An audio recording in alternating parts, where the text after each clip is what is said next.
ٹھیک ہے، میں انتظار کروں گی، نیلا نے جواب دیا۔ دوسری طرف سے لائن منقطع ہو گئی تھی۔ نیلا نے بھی ریسیور رکھ دیا تھا۔ اب وہ رضیہ کے ساتھ ساتھ اسماعیل کے بارے میں بھی سوچ رہی تھی۔ شبیر درانی کی درندگی میں اب کوئی شبہ نہیں رہ گیا تھا، وہ واقعی پاگل ہو چکا تھا، اور نیلا جانتی تھی کہ جب کوئی پاگل ہو جائے تو اس کا علاج بھی ضروری ہوتا ہے، اور اس نے انسپیکٹر کو فون کر کے اس کے علاج کے سلسلے میں پہلا قدم اٹھا لیا تھا۔ رائے منصور رات 10:30 بجے پہنچے تھے۔ انہوں نے اس بات کا خیال رکھا کہ ان کا تعاقب نہ کیا گیا ہو۔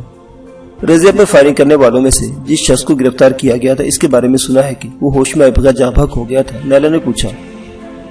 پولیس کی طرف سے پریس کو یہی بیان جاری کیا گیا تھا۔ رائے منصور نے جواب دیا، لیکن حقیقت یہ ہے کہ مرنے سے پہلے وہ کچھ دیر کے لیے ہوش میں آ گیا تھا، میں بھی اس وقت نہیں موجود تھا۔ اس نے 2 نام بتائے اور میرے ہی مشورے پر یہ نام صیغہ راز میں رکھے گئے تھے، اور پریس کو یہ بیان جاری کیا گیا تھا کہ وہ شخص بے ہوش کی حالت میں ہی چل بسا۔ کیا نام بتائے تھے؟ کون ہیں وہ لوگ؟ نیلا نے پوچھا۔ ایک تو آصف تھا اور دوسرا جگو چاچا، رائے منصور نے بتایا۔ جگو چاچا؟ نیلا اچھل پڑی۔ کیا تم یہ نام جانتی ہو؟ رائے منصور چونک گیا۔ مجھے کل رات اسماعیل نے اس کے بارے میں بتایا تھا، نیلا بولی۔ دراصل کل رات جب میں شٹل کاک برقے میں ڈپٹی اس مکان سے نکلی تو ان گلیوں میں میری تلاش جاری تھی۔ گلیوں کے باہر سڑک کے موڑ پر کھڑی ایک جیپ پر 2 آدمی بیٹھے ہوئے تھے۔ جیپ وہی تھی جو میں اسپتال کے سامنے سے اس آدمی سے چھین کر بھاگی تھی۔ ان 2 آدمیوں میں سے ایک آدمی وہی تھا جس نے مجھے اغوا کرنے کی کوشش کی تھی، اس کا نام گاما ہے۔ وہ دونوں آدمی میری ہی تلاش میں وہاں بیٹھے ہوئے تھے اور اتفاق سے اس وقت میرے ہی بارے میں باتیں کر رہے تھے۔ گامے کو تو میں نے پہچان لیا تو دوسرے آدمی کو اسماعیل نے جگو چاچا کے نام سے شناخت کیا تھا۔ اسماعیل کے کہنے کے مطابق پہلے وہ پہلوانی کرتا تھا، پھر مالشی کے حیثیت سے کام کرتا رہا، اور کچھ عرصہ بعد اس نے یہ دھندا بھی چھوڑ رکھا تھا۔ رائے منصور اچھل پڑا۔ حیرت ہے یہ نام سننے کے بعد جگو پہلوان کا خیال میرے ذہن میں کیوں نہ آیا، اور مزید حیرت یہ ہے کہ پولیس نے ابھی تک اسے کیوں نہیں پکڑا۔ وہ تو بہت بدنام آدمی ہے، اور جب اس قسم کے واقعات رونما ہوتے ہیں تو سب سے پہلے شہر کے بدنام اور مشتبہ لوگوں کو پکڑ کر پوچھ گچھ کی جاتی ہے۔ لیکن حیرت ہے کہ پولیس اب تک جگو پہلوان تک کیوں نہیں پہنچی۔ ممکن ہے پولیس اسے حراست میں لے چکی ہو، نیلا بولی۔ نہیں، رائے منصور نے نفی میں ساری لائے۔ شام کو انسپیکٹر سے فون پر میری بات ہوئی تھی اور میں نے سلسلے میں خاص طور سے پوچھا تھا، اور ہاں، وہ خاموش ہو کر گہری نظروں سے نیلا کی طرف دیکھنے لگے۔ کہ آج صبح تم نے انسپیکٹر کو فون کیا تھا؟ جی ہاں، نیلا مسکرائی۔ رضیہ کی موت نے میرا ذہن معاف کر دیا تھا۔ میں چاہتی ہوں کہ اب یہ خون خرابہ بند ہو جائے اور اس عفریت کو آہنی صلاحوں کے پیچھے پہنچا دیا جائے۔ میں نے انسپیکٹر کو ایک لائن آف ڈائریکشن دی تھی، اگر وہ پولیس افسر دیانتدار ثابت ہوا تو بڑی آسانی سے شبیر درانی تک پہنچ جائے گا۔ میں جگو کو جانتا ہوں، دلاور نے کی گفتگو میں حصہ لیتے ہوئے کہا۔ مجھے اس کے اڈے کا بھی پتا ہے، اس سے پہلے کہ وہ ہوشیار ہو کر بھاگ نکلے ہمیں اسے گرفت میں لے کر پولیس کے حوالے کر دینا چاہیے۔ لیکن یہ خطرناک ہوگا، رائے منصور نے کہا۔ اس کے بجائے کیا یہ بہتر نہ ہوگا کہ پولیس کو اس کے بارے میں آگاہ کر دیا جائے؟ مجھے آپ سے اختلاف ہے، نیلا نے کہا۔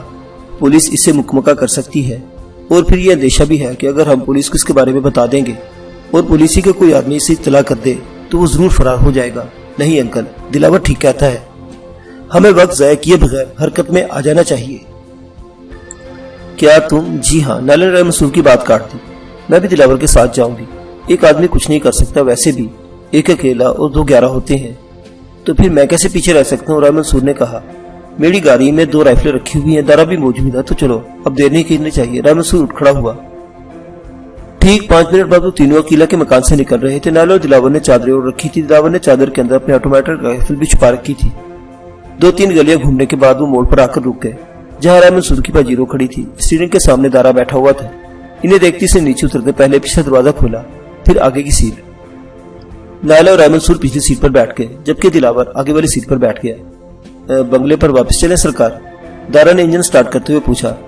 دلاور تمہیں راستہ بتائے گا، رائے منصور نے جواب دیا۔ پاجیرو گلی سے نکل کر سڑک پر آگے اور تیز رفتاری سے دلاور کے بتائے ہوئے راستوں پر دوڑنے لگی۔ تقریباً 15 منٹ بعد دلاور نے کچی آبادی کی باہر والی سڑک پر پاجیرو رکوا لی۔ راستے میں دارا کو بتا دیا گیا تھا کہ وہ کچی آبادی کی طرف کس لیے آ رہے ہیں۔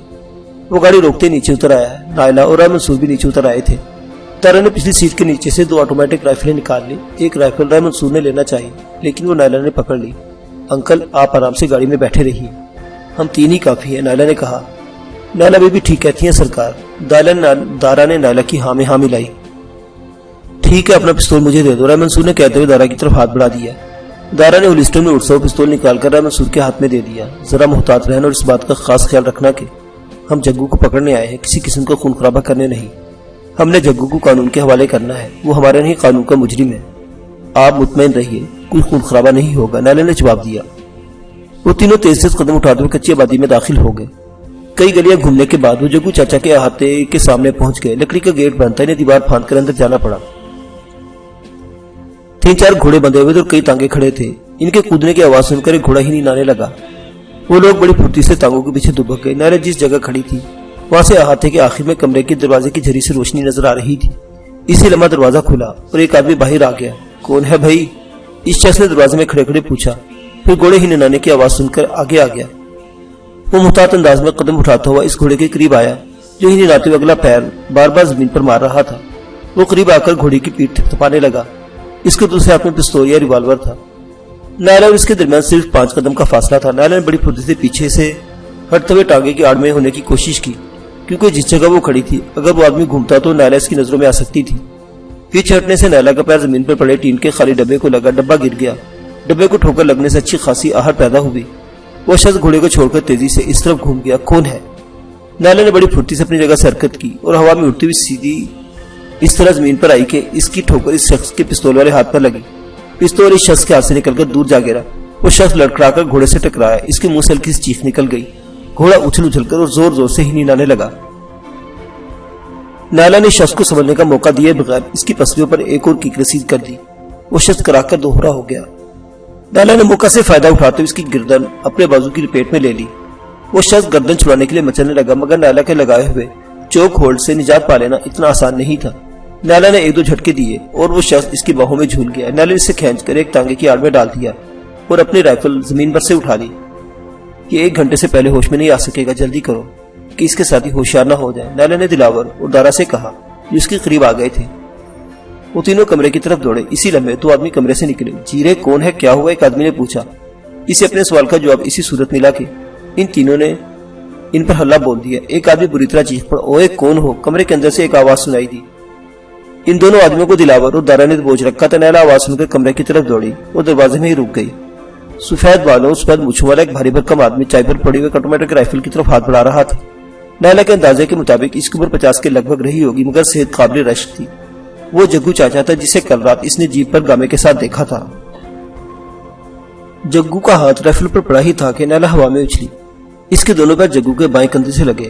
وہ چیختا ہوا چارپائی کی پانتی پر گرا۔ نیلا فوراً ہی سنبھل گئی۔ جگو نے بھی سنبھلنے میں دیر نہیں لگائی تھی، مگر اپنے سامنے ایک عورت کو دیکھ اس کے چہرے پر شدید حیرت کے تاثرات ابھر آئے اور پھر اس نے نیلا دورانی کو پہچان لیا۔ نیلا دورانی؟ اس کے لہجے میں بھی حیرت تھی۔ شبیر دورانی تو آج تک تم پر قابو نہیں پا سکا، لیکن جگو پہلوان کے ہاتھوں سے تم بچ نہیں سکو گی۔ شاید تمہاری موتی یہاں کھینچ لائی ہے تمہیں۔ سنا ہے تم بڑے نامی گرامی پہلوان تھے، بڑے بڑے مقابلے جیتے ہیں تم نے۔ آج ایک عورت سے بھی مقابلہ کر کے دیکھ لو۔ نیلا نے کہتے ہوئے اپنی رائفل بھی چارپائی پر پھینک دی اور دونوں ہاتھ مخصوص انداز میں سامنے کھول لیے۔ جگو کی آنکھوں میں چمک سی ابھری۔ وہ نیلا کی طرف بڑا، مگر نیلا نے اسے قریب آنے کا موقع نہیں دیا۔ اس نے ہاتھ کا وار کر کے جھکائی دی۔ جگو اس کے وار سے بچنے کے نیچے جھکا، مگر دوسرے لمحے نیلا کی پیر کی ٹھوکر اس کی تھوڑی پر لگی۔ جگو کراہتا ہوا سیدھا ہو گیا۔ بڑے بہادر پہلوان ہو، نیلا کھرائی۔ ایک عورت کو دھوکے سے گولے سے چھلنی کر کے تم کیا سمجھتے تھے بہت بڑا کارنامہ انجام دے دیا ہے؟ اس وقت بھی تمہارے سامنے ایک عورت ہی کھڑی ہے، دکھاؤ بہادری کے جوہر۔ نیلا نے اسے ایک اور کک لگا دی اور پھر اسے سنبھلنے کا موقع دیے بغیر اس پر مارشل آرٹس کی مختلف ٹیکنیکس آزمانے لگی۔ جگو چاچا بری طرح بلبلا رہا تھا۔ ایک موقع پر اس نے چارپائی سے رائفل اٹھانے کی کوشش کی، مگر نیلا کی کک اس کے بازو پر لگی اور وہ ہائے میری بانگ کہتا ہوا زمین پر گر پڑا۔ اس کے دوسرے ہاتھ نے اپنا بازو پکڑ لیا تھا۔ بس، نیلا کھرائی، یہی تو تمہاری بہادری؟ بتاؤ، رضے کو تم نے کس کے کہنے پر قتل کیا تھا؟ تم چاہے میرے ٹکڑے کر ڈالو، لیکن میں یہ نہیں بتاؤں گا، جگو بولا۔ ٹھیک ہے، یہ تم پولیس معلوم کر لے گی، نیلا نے کہتے ہوئے چارپائی سے اپنی رائفل اٹھا لی۔ باہر دلاور اور دارا ان دونوں آدمیوں سے نمٹنے میں مصروف تھے۔ ان میں سے ایک تو کسی طرح بھاگنے میں کامیاب ہو گیا، البتہ دوسرے کو انہوں نے گرفت میں لے لیا تھا۔ وہ اسے بھی اندر لے آئے۔ ان دونوں کے ہاتھ پشت پر باندھ دیے گئے۔ دارا، اسے بھی لے جو باہر پڑا ہے، نیلا نے کہا۔ دارا تیزی سے باہر نکل گیا، لیکن اس کے ساتھ ہی واپسی میں زیادہ دیر نہیں لگائی تھی، وہ تو بھاگ گیا نیلا بی بی، دارا نے بتایا۔ نیلا کے ہونٹوں پر خفیف سے مسکراہٹ آ گئی۔ اس کا ہاتھ شاید ہلکا رہ گیا تھا اور وہ خلاف توقع جلد ہوش میں آ کر بھاگ نکلا تھا۔ کوئی بات نہیں، اصل آدمی تو ہمارے ہاتھ ہی لگ گیا ہے، انہیں لے چلو، نیلا بولی۔ انہیں کہیں لے جانے کی ضرورت نہیں، یہی کیوں نہ ختم کر دیا جائے، دلاور نے کہتے ہوئے جگو چاچا کی طرف رائفل تان لی۔ نہیں دلاور، نیلا نے اسے روک دیا، یہ ہمارے نہیں قانون کے مجرم ہے اور سزا بھی انہیں قانون ہی دے گا۔ اس نے رائے منصور کے الفاظ دہرائے۔ دل تو میرا بھی یہی چاہتا ہے کہ اس کا جسم چھلنی کر دوں، لیکن ہم جرائم پیشہ نہیں ہیں۔ وہ لوگ جگو چاچا اور اس کے ساتھی کو رائفلوں کی زد پر دھکیلتے ہوئے کمرے سے باہر آ گئے اور احاطے سے نکل کر تاریک اور تنگلیوں میں چلنے لگے۔ وہ لوگ چند ہی منٹ بعد کچی بستی سے نکل کر سڑک پر آ گئے۔ رائے منصور پاجیروں میں نہیں تھا، لیکن یہ لوگ جیسے ہی پاجیروں کے قریب پہنچے وہ تاریکی سے سامنے آ گئے۔ کوئی دشواری تو پیش نہیں ہے؟ انہوں نے پوچھا۔ دشواری تو پیش نہیں ہے، البتہ ان کے دو ساتھی بھاگنے میں کامیاب ہو گئے، نیلا نے جواب دیا۔ پولیس خود ہی ان سے معلوم کر لے گی۔ چلو بیٹھو، رائے صاحب نے کہا۔ جگو چاچا اور اس کے ساتھی کو پچھلی سیٹ پر درمیان میں بٹھا دیا گیا۔ ان کے ایک طرف رائے منصور اور دوسری طرف دلاور بیٹھ گیا۔ اس طرح وہ دونوں رائے صاحب اور دلاور کے درمیان سینڈوچ بن کر رہ گئے تھے۔ نیلا اگلی سیٹ پر بیٹھ گئی۔ دارا انجن سٹارٹ کر کے پاجیروں کو حرکت میں لے آیا۔ ٹھیک اسی لمحے اگلے موڑ سے گاڑی کے گھوم کر سامنے آ گئی۔ اس کے ساتھ ہی فائرنگ کی زوردار آواز سے گونج اٹھی۔ دوسری گاڑی سے ان پر فائرنگ کی گئی تھی اور گولیاں پاجیروں کی چھت پر لگی تھی۔ ایک گولی نیلا کے سامنے ونڈ اسکرین میں سوراخ کرتی ہوئی اس کے چہرے سے صرف 2 انچ کے فاصلے سے گزر کر کھڑکی کا شیشے توڑتی ہوئی نکل گئی۔ نیچے جھک جائیے، آپ لوگ نیچے جھک جائیے، دارا چیخا۔ اس کے ساتھ اس نے نہ صرف ایکسیلیٹر پوری قوت سے دبا دیا تھا بلکہ بڑی پھرتی سے گاڑی کو بائیں طرف کی گلی میں موڑ دیا تھا۔ وہ سب لوگ نیچے جھکے۔ دارا پاجیروں کی رفتار بڑھاتا چلا گیا۔ اس نے اپنے حواس قائم رکھے تھے۔ دوسری گاڑی بھی اس طرح مڑی تھی، اس لیے چلائی جانے والی گولیوں نے پاجیروں کا پچھلا شیشہ بھی توڑ دیا تھا۔ دلاور نے سیٹ پر دب کے پہلو بدلا اور رائفل کی نار سیٹ کے اوپر سے نکال کر ٹریگر دبا دیا۔ اس نے فائرنگ نشانہ لے کر نہیں کی تھی، لیکن نتیجہ خاطر خواہ نکلا۔ پچھلی گاڑی کی رفتار کم ہو گئی تھی۔ دارا بڑی مہارت کا ثبوت دیتے ہوئے پاجیروں کو تیز رفتار سے مختلف گلیوں میں گھما رہا تھا اور آخرکار وہ سڑک پر نکل آئے۔ کچھ دیر بعد ان کا تعاقب میں آنے والی گاڑی بھی سڑک پر آ گئی۔ دلاور اب سنبھل کر بیٹھ گیا تھا۔ نیلا بھی اپنی سیٹ پر رخ بدل کر بیٹھ گئی تھی اور وہ بھی رائفل کی نال کھڑکی سے نکال کر پچھلی گاڑی پر فائرنگ کرنے لگی تھی۔ دوسری گاڑی اب خاصی پیچھے رہ گئی تھی، لیکن اس سے فائرنگ اب بھی مسلسل ہو رہی تھی۔ تقریباً آدھے گھنٹے تک دونوں گاڑیاں فائرنگ کرتی مختلف سڑکوں پر دوڑتی رہی۔ بالآخر دارا اس گاڑی سے پیچھے چھڑانے میں کامیاب ہو گیا۔ اب اس نے گاڑی کا رخ تھانے کی طرف موڑ دیا تھا، لیکن ایک موڑ پر اچانک ہی وہ جیپ سامنے آ گئی۔ یہ ان کی خوش قسمتی تھی کہ نیلا نے جیپ کے اسٹیئرنگ کے سامنے گامے کو دیکھ لیا تھا۔ نیلا نے بڑی پھرتی کا مظاہرہ کرتے ہوئے فائر کھول دیا۔ جیپ کے سامنے والے دونوں ٹائر ایک دھماکے سے برسٹ ہو گئے۔ جیپ میں گاما کے ساتھ 2 آدمی اور بھی تھے۔ ان کے ہاتھوں میں رائفلیں تھیں، مگر ان میں سے کسی کو بھی رائفل سیدھی کرنے کا موقع نہیں مل سکا تھا۔ تیز رفتار جیپ لڑکھڑاتی فٹ پاتھ پر چڑھ کے الٹ گئی۔ ان تینوں کی چیخیں فضا میں ابھری۔ دارا رفتار کم کیے بغیر پاجیروں کو دوڑاتا ہوا لے گیا اور پھر 5 منٹ بعد پاجیروں تھانے کے سامنے رک گئی۔ نیلا اور دارا پاجیروں میں بیٹھے رہے۔ رائے منصور اور دلاور جگو چاچا اور اس کے ساتھی کو پاجیروں سے اتار کر دھکیلتے ہوئے تھانے کے گیٹ میں داخل ہو گئے۔ گیٹ پر موجود مسلح سنتری پاجیروں کو رکتے ہی دیکھ کر الرٹ ہو گیا تھا اور جب وہ لوگ نیچے سے بھی رائفل تانے، مگر رائے منصور کو پہچانتے ہی اس نے رائفل نیچے کر لی۔ SHO تھانے میں موجود تھا۔ ایک پولیس والا چوری کے الزام میں پکڑ کر لائے جانے والے ایک آدمی کی چھتوڑ کر رہا تھا۔ رائے منصور اور دلاور ان دونوں کو دھکیلتے ہوئے SHO کے کمرے کی طرف بڑھ رہے تھے۔ 2-3 پولیس والے شور سن کر اس طرف آگے۔ دلاور نے آگے بڑھ کر دروازہ کھول دیا اور رائے منصور ان دونوں کو دیکھ کر دفتر میں دھکیل دیا۔ یہ کیا ہو رہا، کون ہو تم؟ انسپیکٹر کہتے کہتے رک گئے۔ اس کی نظریں رائے منصور پر پڑ گئی۔ او رائے صاحب آپ؟ وہ ایک جھٹکے سے کرسی سے اٹھ گیا۔ کیا ہوا، یہ کون ہے؟ جن کی تمہیں تلاش تھی، لیکن تم ابھی تک ان تک پہنچنے میں کامیاب نہیں ہو سکے تھے، رائے منصور نے کہا۔ کوئی ڈکیت؟ انسپیکٹر نے سوالی نگاہوں سے رائے منصور کی طرف دیکھا، پھر جگو اس کے ساتھی کی طرف دیکھنے لگا۔ یہ جگو ہے انسپیکٹر، جگو چاچا، رائے منصور نے کہا۔ رضیہ کو اس نے قتل کیا تھا، اب یہ تمہاری کسٹڈی میں ہے۔ جب ہم ان کے اڈے سے اٹھا کر لائے تو انہوں نے ہمیں ختم کر دینے کے لیے ایک جیپ سے میری پاجیروں پر فائرنگ کی تھی۔ ہم بڑی مشکل سے بچا کر لائے ہیں۔ اب انہیں حوالات میں کسی گولی کا نشانہ نہیں بننا چاہیے اور نہ ہی پولیس مقابلے کا شکار ہونا چاہیے۔ اس پر ذرا سی محنت کرو گے تو رضیہ کے قتل کا اعتراف کے علاوہ کچھ اور سنسنیخیز انکشافات بھی کر سکتا ہے۔ کسی پولیس افیسر نے اتنی بڑی واردات کے کسی ملزم کو اتنی جلدی نہیں پکڑا ہوگا۔ جتنی جلدی تم اس تک پہنچ گئے ہو، اب اس کی حفاظت تمہاری ذمہ داری ہے۔ تھوڑی دیر بعد یا رات کو کسی وقت تمہارے تھانے پر حملہ بھی ہو سکتا ہے۔ ایک باستر شخص کی طرف سے ختم کرنے کی کوشش کی جائے گی، اس لیے بہتر ہے کہ فوری طور پر اپنی اور ان کی حفاظت کا بندوبست کر لو۔ اب میں جا رہا ہوں۔ میں نے ایک قانون پسند شہری ہونے کی حیثیت اپنا فرض پورا کر دیا، اب یہ دیکھنا ہے کہ تم اپنی ذمہ داری کیسے نبھاتے ہو۔ رائے منصور دلاور کو اشارہ کرتا ہوا تیزی سے باہر نکل گیا۔ وہ جلد سے جلد تھانے سے باہر نکل جانا چاہتا تھا کیونکہ باہر گاڑی میں نیلا بیٹھی ہوئی تھی۔ اگر پولیس کو نیلا دورانی کے بارے میں پتہ چل گیا تو ان کے لیے کچھ الجھنیں پیدا ہو سکتی تھی، اس لیے جلد بازی کا مظاہرہ کر رہے تھے۔ نیلا فرنٹ سیٹ سے اتر کے پچھلی سیٹ پر آ گئی تھی۔